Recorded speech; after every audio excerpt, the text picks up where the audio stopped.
नाव काय आहे मॅडम तुमचं? यशोदा शुक्रवार. गाव कोणतं? खेबोडे. खेबोडे. कोल्हापूर मधून.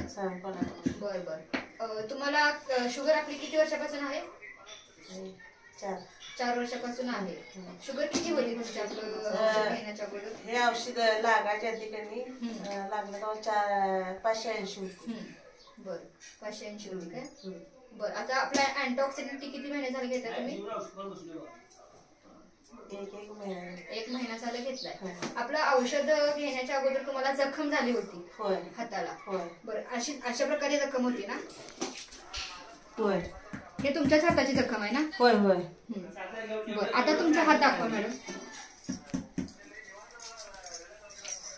आता जखम तुमची पूर्ण बरी झालेली आहे. ही जखम बरी होण्यासाठी किती कालावधी गेला? 2 महिने. 2 महिन्यात पूर्ण जखम बरी झाली. आणि 2 महिने तुम्ही आपला अँटीऑक्सिडंट कंटिन्यू केलेला आहे. आता शुगर तुमची किती आहे? आता बघायला 200च्या दरम्यान आहे. रिपोर्ट्स आहेत आमच्याकडे. 200च्या दरम्यान आहे. शुगर लेवल पण कमी आलेले आहे. शारीरिक त्रास वगैरे काही होत होता तुम्हाला? नाही. आता पूर्ण बरा झालेला आहे. बरं आपला अँटीऑक्सिडंट घेतल्यामुळे तुमची पूर्ण जखम झालेली आहे, त्याबद्दल अभिनंदन. आणि आता तुम्ही आपलं औषध घेऊन समाधानी आहात का? हाय. बरं आता तुमच्या नातेवाईकांमध्ये रिलेटिव्ह मध्ये कोणाला जर काही त्रास असेल शुगर मध्ये तर तुम्ही आपल्या ह्या औषधाबद्दल नक्की माहिती द्या. बरं. धन्यवाद.